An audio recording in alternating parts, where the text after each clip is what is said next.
partner violence research with perpetrators. So hi everyone, good afternoon. I call this presentation Decolonial Creativity for Intimate Partner Violence Research with Perpetrators. But by the way, Sachi Narala Monica Sanchez. I am doing a PhD. I'm a PhD student in social policy at the University of Bristol, and I will explain you later what I mean by the term Gendabicod. So I have the difficult task because it's 4 p.m. You're probably tired, and now you have to wake up. So I'm going to start this with a story, and this story is about an eating out adventure. So this is in Oaxaca, in Mexico, where I am from. And I was there one day. I had met with a friend, but then I was meeting another friend, and we were going to have lunch. It was not something arranged, but we just found this place. We were really hungry, and also I wanted to go to the loo. I really wanted to pee.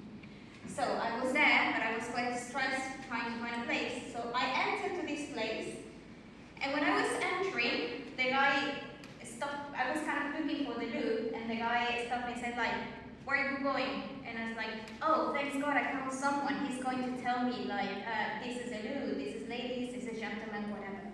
It's like, no, the loo is only for customers. And I was like, "But I am a customer." The person I was coming with was already sat at a table and said, like, "Oh, really? Are you a customer? Where's your table?" And I was like challenged because I didn't know why he kept on insisting that I was not a customer. At the end I found the loo, I just ignored him. But then I realized that day I looked very indigenous. My clothes were not the fancy indigenous looking because there are different types. You can have the expensive ones and you can have the cheap ones. And that day I had chosen a more cheap look. So perhaps because of that he was asking me. When I told him that's my table, I signaled the person I was coming with, which was a white British man. He had just taken a table, sat there, no questions were asked. And that's when you decide, oh, this is actually racism. It's this kind of like things that are not too obvious, but they have. So from that story, I'm going to link it to the context I researched it. In Oaxaca, it is, especially in last years, it has been known for its indigenous past, and people go there, especially in July, a lot of people go to visit the ruins and all of this pre-Hispanic past. And this recalls me to this phrase of like, we admire those indigenous from the past who are dead, and turn down those indigenous from the present who we are still alive. But other times, and this is what recently has been happening in Oaxaca, we exoticize them. So this is what happens every year in July in the Guelaguetza. It comes from a different, Guelaguetza is a word in Zapotec that it talks a lot about reciprocity, but now has been used in what I call more an exotification of, and they made it a tradition. You can read in Spanish, you can read it, I will read it in English, translated. Guelaguetza, everything you have to see. The biggest fiesta in Oaxaca is a show that you need to live at least once in your life. And like the streets are decorated, there's a lot of money invested in different kind of cultural activities, which I am not against of. The problem is that sometimes a lot of money that could be used in other ways to support indigenous people which have been like deprived historically of things. A lot of money is spent on decoration. Just $150,000 were spent on that kind of decoration, but that was not the only one. In different streets, I think there were 24 streets, but it's a lot of money just for decoration that could be spent elsewhere. So, and then I have this image.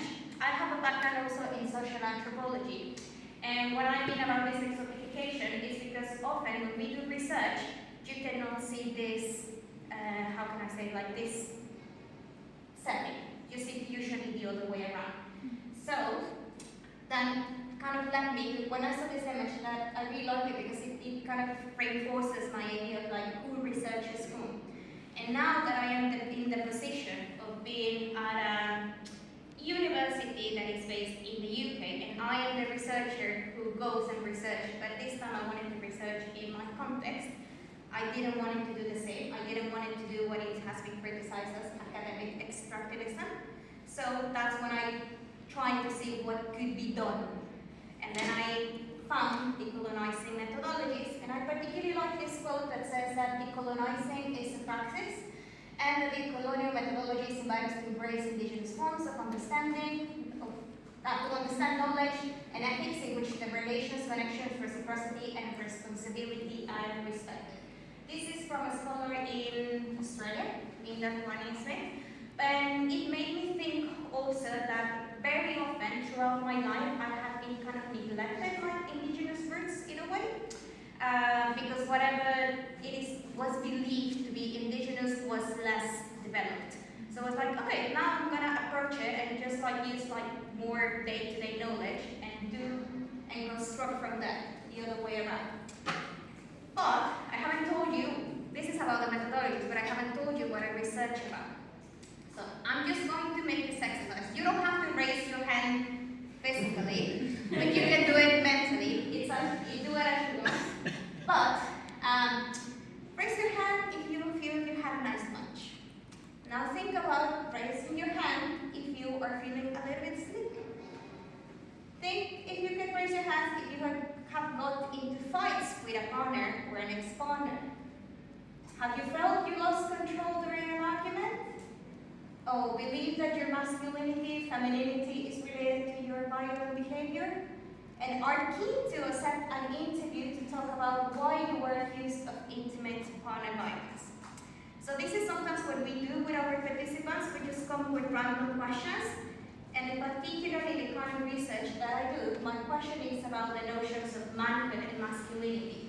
I cannot go on the street and say, hey, did you beat your partner? Do you want to give me an interview? So, but it was important for me as a feminist, and also because I believe that there's work and policy needed to work with the perpetrators to see, to prove whether there is this theoretical notion that masculinity has a lot to do with partner violence, whether that was true, and also particularly in an indigenous context, because what happens at least in most of the indigenous parts of most of Mexico is policy is created with theories from the global north that they are tropicalized, but then they do not really work because they come from a different context.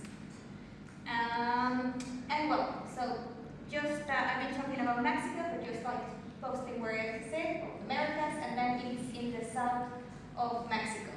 The south is particularly what I call like the place where that has resisted a little bit better colonialism, Spanish colonization.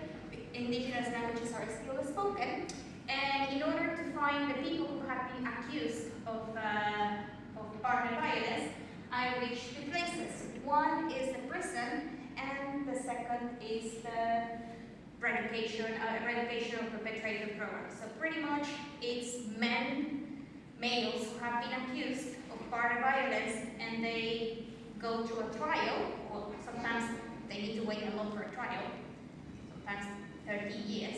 But they go into this system of justice, and then whether they are sent to prison while they are waiting for the trial, or whether they are sent to perpetrator program because they can be re-educated. That is the idea of the state.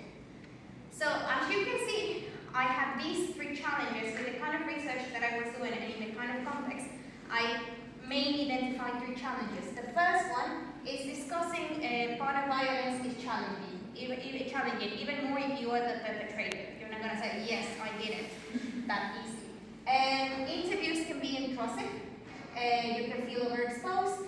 If you are facing a judicial process, you maybe don't want to talk about to the researcher, because who is the researcher? They might just feel that they will have a legal consequence. And then there is a potential of being re-stigmatized. I'm not saying that they are like not guilty or anything, but it is important to avoid re-stigmatization, especially if we don't know what happened. The second challenge is like formal education in the Mexican penitentiary system is quite poor, let's say. 7 out of 10 people deprived of liberty in Mexico have less than 9 years of formal education.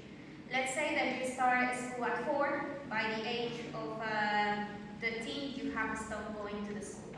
So there is, this is not the case for the whole country, but this is the case for the people that are in prison.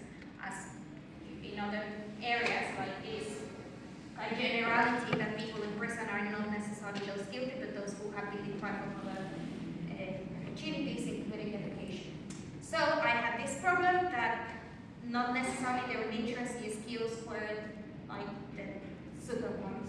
And then the third, the colonial language, or Spanish in this case, is not that widely used in Oaxaca. In Oaxaca, about 34% in 2010 spoke an indigenous language. 10 years passed, and still it is 30%, 31%. So not a lot has changed. And of those people, 11 now do not speak Spanish at all. But this is at the end of the day a survey. For instance, for my own family, probably if I go and ask my nun if she spoke Spanish, she would say yes. But it was very difficult to engage in a conversation with her. So the level of the Spanish is actually quite tricky. You might say, yes, I speak Spanish, because you don't want to say you don't, but that doesn't necessarily reflect the reality. So I was facing these challenges for my context. So I needed to find suitable methods. And that, together with the decolonizing thing, made me realize that sometimes what we have learned, like from the book, do not necessarily match the context that we have. So I decided to follow this idea from the decolonizing practice of undoing and redoing. So I tried first to do arts and comics-based research methods, which you can see pretty much just use arts to learn about experiences. And first I tried comics, and I tried the methods with myself, so I inscribed myself in a comic drawing course. Sometimes it was quite frustrated. I was quite frustrated. It was like, oh, this is not going to, like, if I am generally tolerant to these kind of things, I cannot imagine somebody who is deprived from liberty feeling this frustration. So that's when I decided to go for something else, perhaps. But especially when I decided to change, that's when I visited the Museum of the Comics, something like that, in Belgium. And they claim that the monks invented the grammar of the comic strips, alluding this image. And I was like, wait a minute, I have seen this, if this is the grammar of the comic strip, I have seen this elsewhere, and this is actually older. These are the codexes, the pre-Hispanic codexes. So pretty much they are a little bit like papyrus, like in Egypt, something like that. And I was thinking, like, if I'm going to talk about the coloniality, it is important also to name that this is also a book, and like this is actually in Oxford. And well, this is more like a little bit more the drawings. And to question how we approach the literacies and how to resituate indigenous forms of writing. Because there were libraries, just that they were boring. Well, so that's when I decided to kind of coin this name of Gendabicod, which comes from these two words of Gendaban and Codex. Gendaban is from Gendabani, from Zapotecs, which means experiences of life or living. And Codex is how these papers have been named by historians, like these manuscripts that is used to refer to all pre-Hispanic manuscripts. And so, as a method, I define that Gendabicod is a written form of communication that encourages conversation. I will explain more or less how it works. So pretty much you are my group that I am going to do a research of something. And I'm going to invite you to a drawing workshop. I'm going to bring an artist, and the artist is going to teach you some techniques about drawing, comics, different techniques. Then you're going to do your own Gendabicod. But I will give you the questions. So for instance, if I want to research, what do you think about the weather? You have to answer that question by drawing, collaging, everything. It is not close to drawing. It can be any kind of artistic expression, because I found that I didn't want it to make people feel frustrated. So by collaging, by putting something, whatever, as long as you kind of felt that you could express yourself. And then we would share together in a group. If you felt like it. Or if not, or and additionally, I would invite you to a semi-structured interview in the future. Yeah, so pretty much you bring your thing that you created, and that's what we talk about it in the interview. So this is a little bit more the longer definition: a self-produced graphic narrative that recounts a specific life trajectory, and it promotes reflection and the sharing of thoughts, perception, and expectations. But it's not constrained to any specific artistic discipline. And I am going to, well, this I did first pilot study. Now I have just collected pretty much all of the data inside a prison in Oaxaca. And this was pretty much the structure of the sessions. So first we would do an induction activity where we would play something for 10, 15 minutes. And then we would do the art skills. The artists will teach us, I don't know, how to do portraits, self-portrait, or how to work with a specific material. Then we would create something that answers the research question. For in my case, it was like, what does it mean to be a man? And I did the specific questions. And at the end, we would gather and share if we felt like it. This was over a period of 6 sessions. And at the end, I would invite you to the interview, a semi-structured interview. So you can see here, this is particularly for one of the research places. At the beginning, I invited 68 people because the sample was those who had been accused of partner violence. They were invited to these informative sessions. I told them what it was about, and of those, 46 said they were interested, and of those, 29 ended up coming for the first session. Of those 29, actually there was a bit of movement. Some of them were released, so of course they could not attend anymore. And but for instance, on the second session, we had 20, and we ended up with 23 participants. So sometimes they were coming and going because they had to do other things, especially paperwork within their own process. And of those, I think I got 20 interviews, which I feel like this is, compared to experiences of other colleagues, I think it's a big success.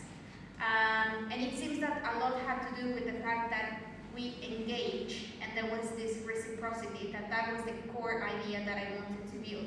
I didn't just want to go there, tell me everything and leave. I also wanted to kind of give something, and my way of giving something, considering the context, was like this activity, that's this recreational activity that particularly in prison, they appreciated a lot. So this is just a quote. I enjoyed the time for reflection and drawing. You can see some exemplars here. This is of the recent work that I do. And one thing that I really like of this too, is you can see a little bit of the reflection of the rural context. That it's sometimes you don't see that much in literature because people tend to refer to more the urban context or I don't know, elsewhere. You can see that this is from the pilot study, like for instance how they were reflecting about the men that they were in the past, that they wanted to be, that they felt they were in the present and in the future. And this is another, sometimes they just use drawing, sometimes they mix with collage, sometimes they did this very important combination. For instance, this one was like what kind of men, well, he wanted to say like, oh, in the past I was told that I needed to be un hombre con muchos huevos. I don't know if that is translated the same in Argentina, but it's like you have to have the balls, and then you can see like people in there. So you see like how they are creative, and yeah, that's pretty much everything for my behalf. And used to my contact details. Particularly, I would love to hear your feedback about analysis because I'm gonna work with any kind of feedback, but if you have any thoughts about that analysis, at the moment I am thinking of doing thematic analysis. I don't want to analyze the images, I'm analyzing the interviews, only the recording, because I feel like analyzing the images, I might end up doing my own analysis that has nothing. I want to pass the microphone and let them tell me what they were trying to represent, because for instance, that of the X, probably I would have not gotten it if I had not asked them. So, but yeah, and that's everything.